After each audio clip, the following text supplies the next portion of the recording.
director de desarrollo de canales para Motorola Solutions en Latinoamérica. Y estamos en Buenos Aires presentando la nueva Motorola Solutions, una empresa creada para venta de soluciones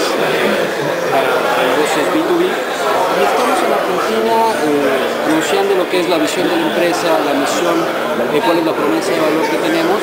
Y aprovechamos para presentar el programa de canales. Dentro de lo que estamos ofreciendo a lo que es gobierno y empresas, nos damos cuenta que tenemos una necesidad fuerte del canal. Motorola tradicionalmente ha tenido un apoyo muy fuerte en los canales, pero ahora tenemos una promesa de valor mucho más fuerte para ellos, específicamente sacando un programa de canales de clase mundial, que es el programa Partner Empower.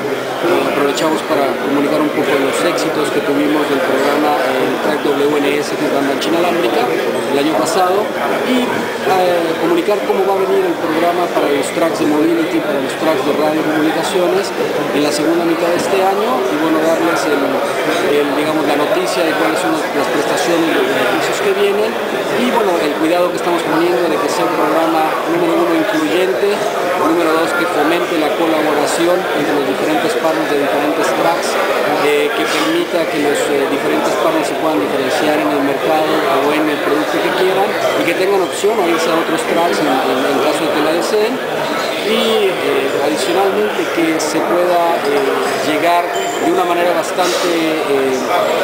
pausada, que no sea algo disruptivo y que sea algo que fomente la negociación entre Motorola, el partner y el usuario final, y no algo tan disruptivo.